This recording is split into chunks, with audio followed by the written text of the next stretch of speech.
Cup of Joey with the president of basketball operations for your Indiana Pacers, Kevin Pritchard. Kevin, how are you, my man? How are things going? I'm doing good, getting ready for the season. Got a couple days. Wednesday's first game, but excited to get going. You know, they start to count now, and so we're excited. And our players, we're getting healthy, which is the biggest thing. So thanks for having me. Appreciate it. Absolutely. So, I mean, this is a quick turnaround for you guys coming from the bubble to here. Has it been weird? Is it a tough adjustment for you guys?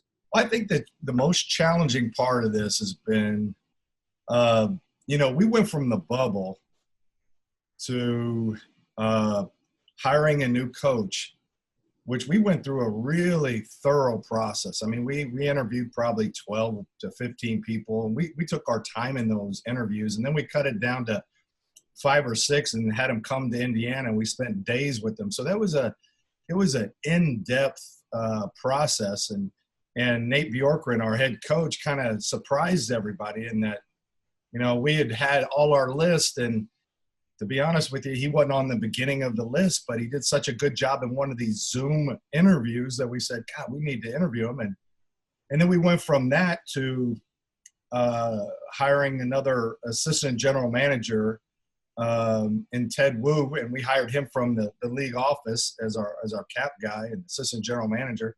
And then we went right into draft and then free agency, and then the season started.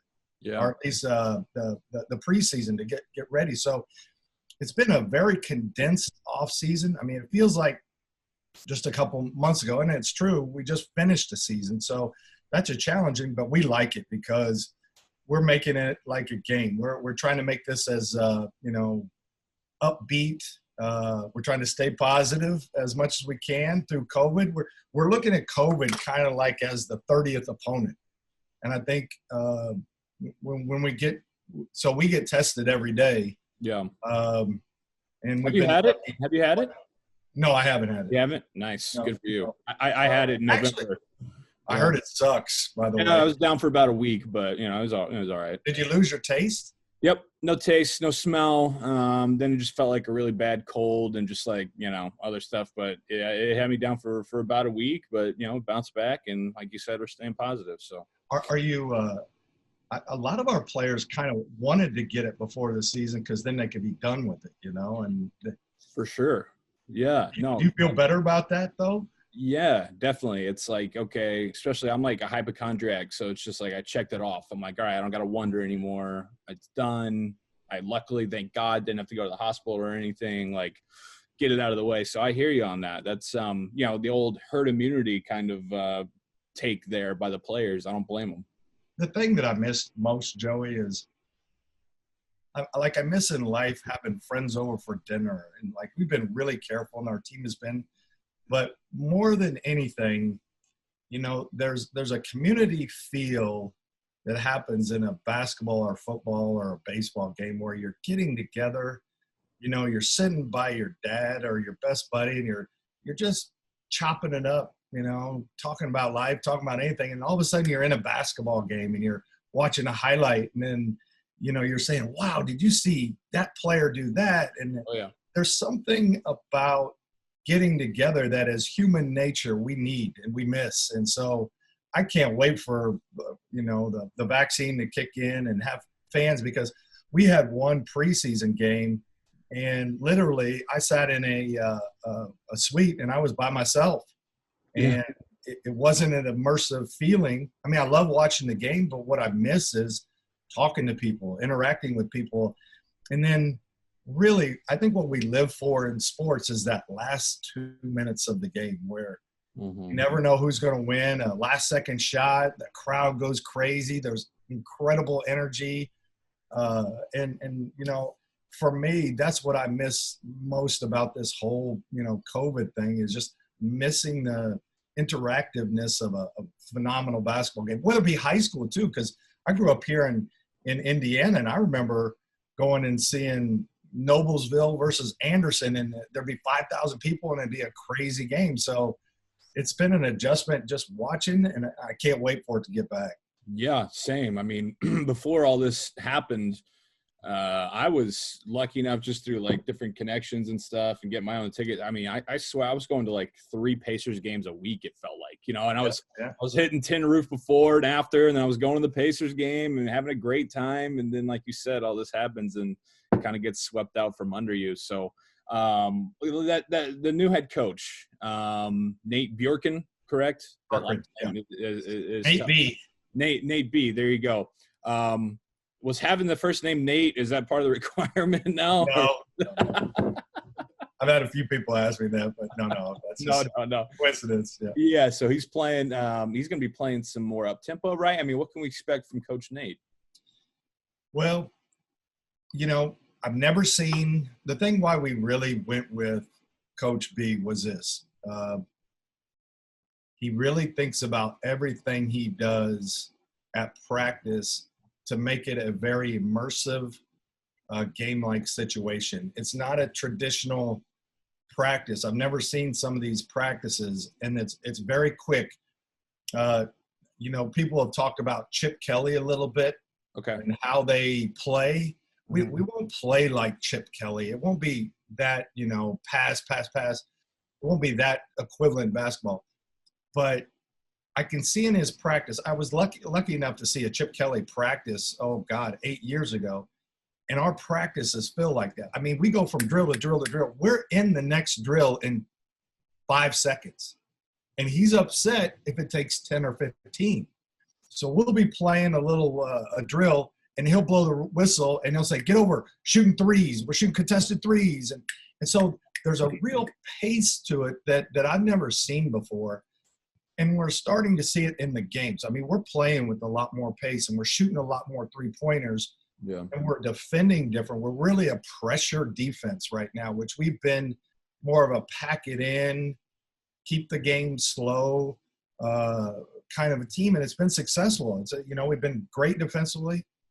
What I think is going to happen, I think it's still going to take some time. Anytime you put in a new system, it just takes a little time. Yeah. But our guys have just loved it. I mean, the feedback from the players, they love the practice because it's quick. We get in, we get our work done, and then we get out, and guys are enjoying it. And now we got to go out and kind of see where we are. But, you know, in a normal NBA season with, 3 weeks or 4 weeks, we'd be able to see the system a little bit more. And so I think we're a little not worried, but we're wondering how fast we can get the system in. But I love it.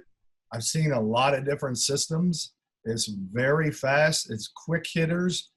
And our guys are going to really enjoy it. And at the end of the day, you got to get your guys to buy into a system that they enjoy, and they love it. So and we're still going to, we have one player that has really been terrific at camp. Well, we've had more than one, but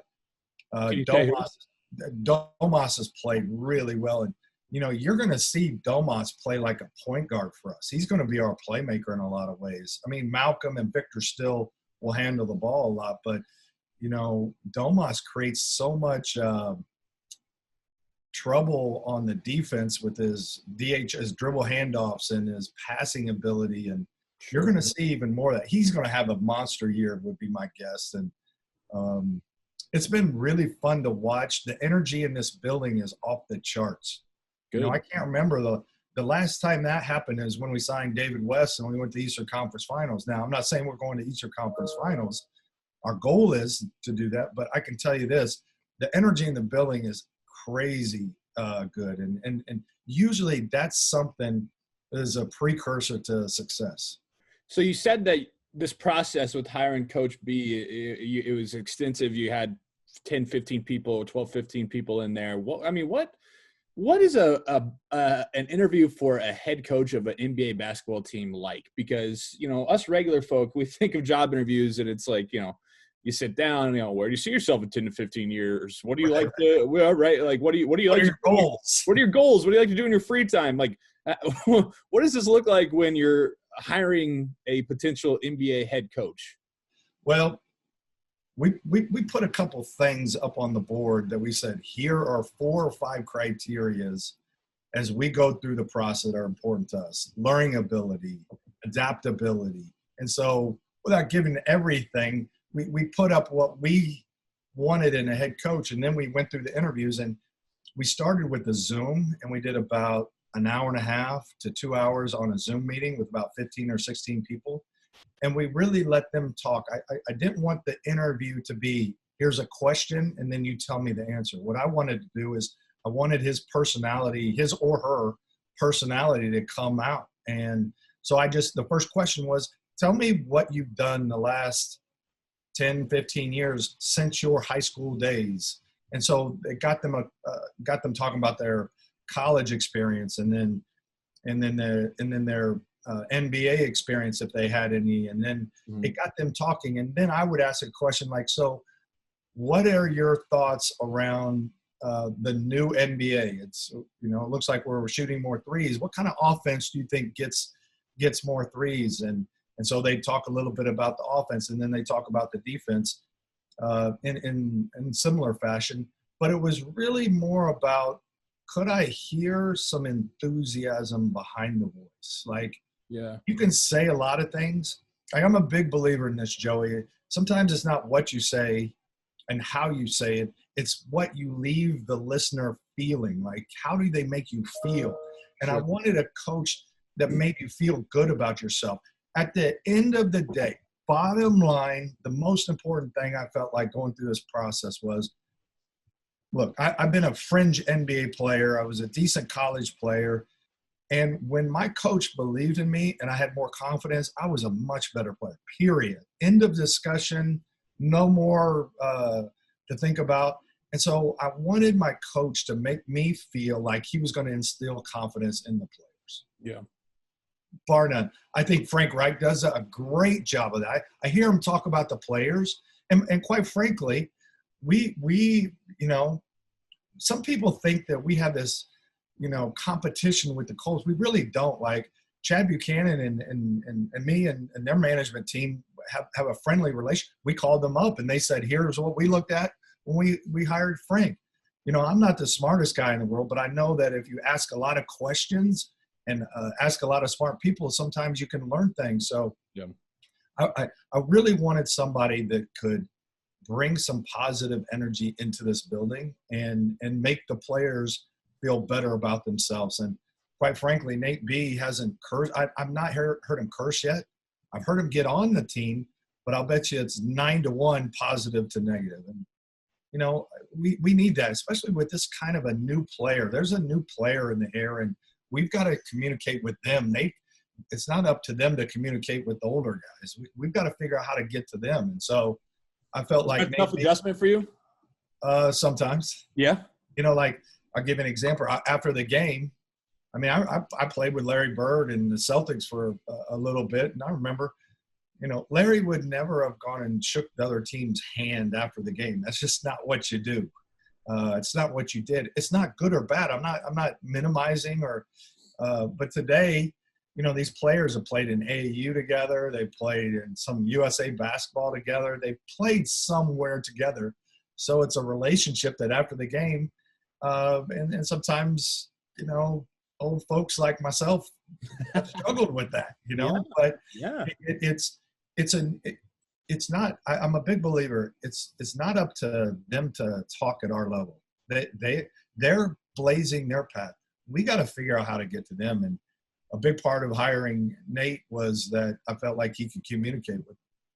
Yeah, I got to applaud you for that, because I feel like it's, I'm only 27, luckily, but I am getting older. And so, I look at people who are now 20, 21, 22, some things that they do, some things they say, some things that they believe in or whatnot. I'm kind of like, I don't know about that. So I applaud you for having that mentality and not feeling like, oh, well, I'm the president of the basketball operations and you got to answer to me. You know what I mean? I feel like that's a really, really big part. Back in the day, we used to do it like this. Right. Yeah. No, that's huge, especially for, when you got 12 guys or whatever on an NBA team that are all 19 to 27. I mean, that would be hard. So good on you for being that way. Do you like your seats where you sit at the game in the corner right by the tunnel?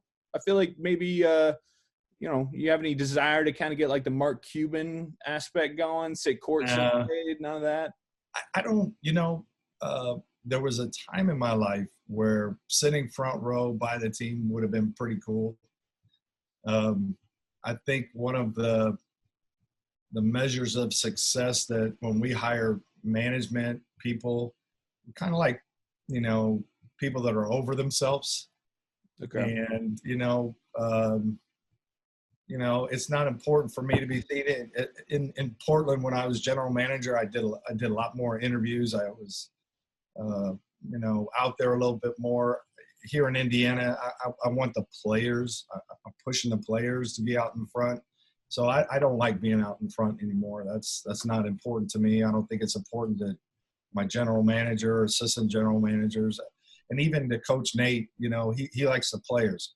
This is a players' league, about the players. Your success is determined by how your players play, period. So we try to make them the focal point. I don't ever want to try to be the focal point.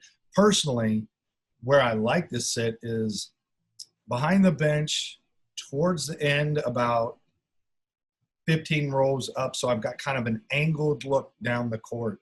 Okay. And I can see how things are developing at me, and I can see how they're developing down that way. To me, those are the best seats in the house. Okay.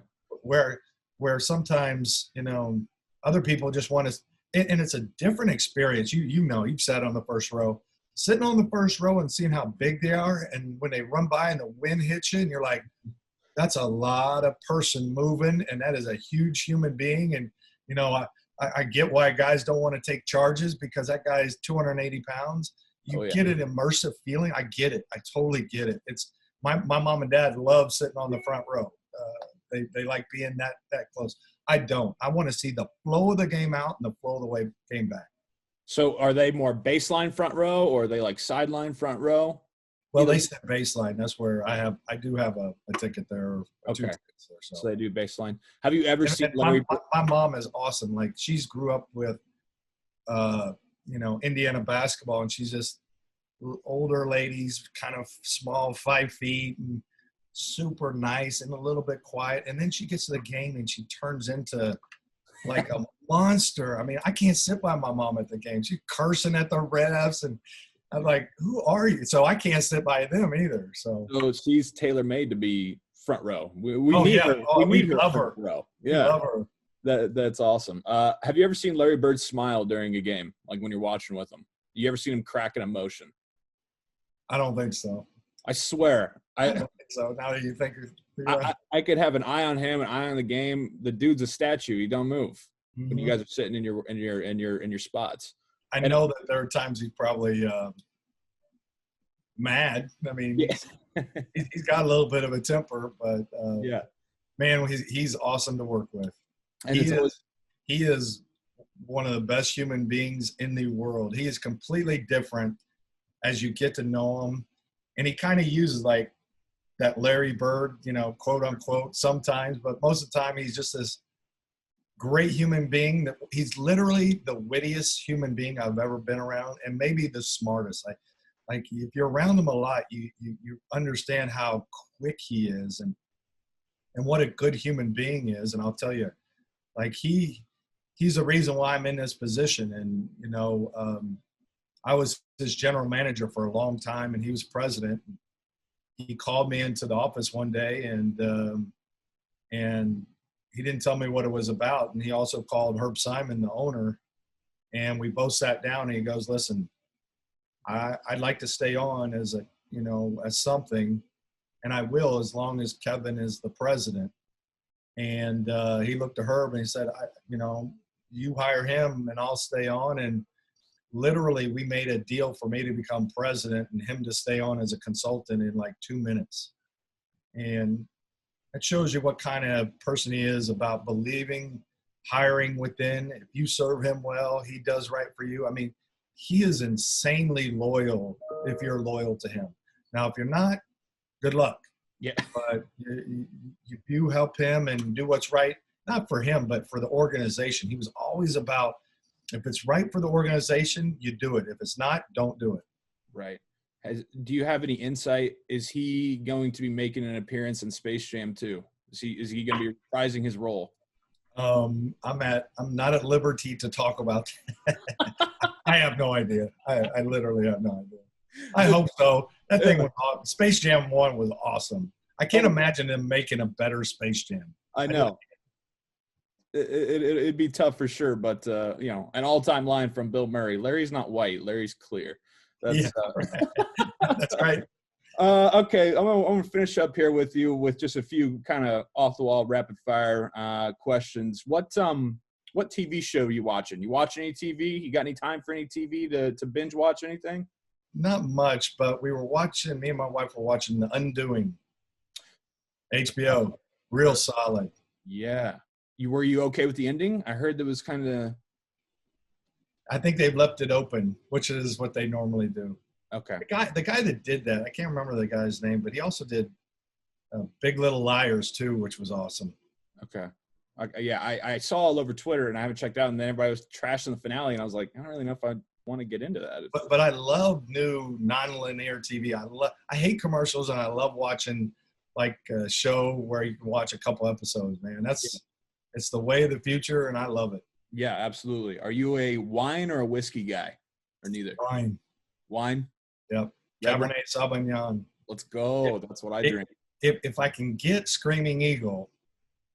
Have you heard of Screaming Eagle? I haven't. So the owner of the Denver Nuggets owns this really high-end winery. I've only drank it once, but I mean, it's really hard to get, and it's really expensive. Screaming Eagle, good luck. Okay. If anybody can get it, call me, text me. Because I'm usually only, my budget is just, boxed wine pretty much. Mine's Boone's Ferry, so we're in the same. Yeah, it's kind of been that, discovery during quarantine to be able to get some cheap boxed wine and have that going.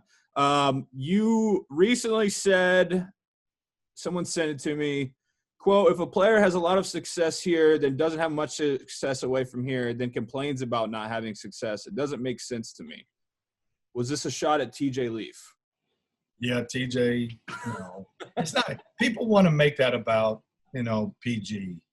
The reality is I really enjoyed my time with PG. I wish, I took over and I spent some time with him in LA and was trying to give him a vision. Yeah. And the next couple of days he said, I'd rather be traded. And I get it.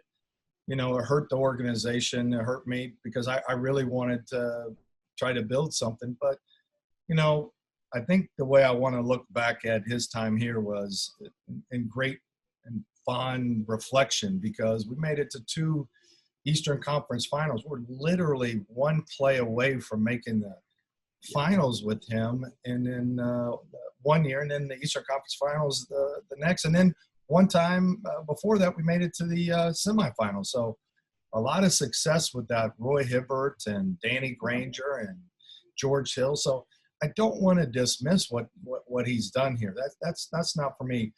It does hurt when he says we're not trying to win, because I can promise you with all our might and soul, Herb Simon is a phenomenal owner. We want to win it. Desperate. It's hard as hell to win in this league, Joey. Yeah. And absolutely, making the playoffs consistently is very challenging. We were 4th in the league in the East last year, and we didn't play well in the playoffs, but we were a pretty good team going into the bubble. And so I think if the bubble and the stoppage wouldn't have happened, personally, I think that would have been a whole different story for you guys and for us in the playoffs. So that's just me, but I felt like that. You know what I mean? That breakage and everything like that kind of messed some stuff up. But go ahead, to your point. Yeah, I mean, we didn't have Domas. Right. And Domas really runs our offense right now. But to say that we don't want to win it's just false. We do everything we can. We try to, and there are challenges to smaller markets. We never make that as an excuse, but we're doing everything we can. We built Herb Simon built this practice facility. It's the number 1 practice facility in the NBA. We're redoing the Banker's Life. It's incredible. It'll be the number 1 arena in my opinion. we do everything we can to make it a great place where if you're serious about basketball, come here and we'll do everything we can to make it a great experience. So sometimes that does hurt, and we'll just have to agree to disagree on that. Well, yeah, I was just joking around about that quote. Don't want to end it in a negative. I appreciate your time. I love what the Pacers are doing, what you guys are doing. I got your back. I'm excited. Thank you, Joey. I'm excited for this season, and hopefully, God willing, the fans will be allowed, so I'll be able to get in Banker's Life with you and watch the boys play. So appreciate the time. Happy holidays to you, and we'll be talking soon. Happy holidays, Joey. All right, Kevin. Thank you.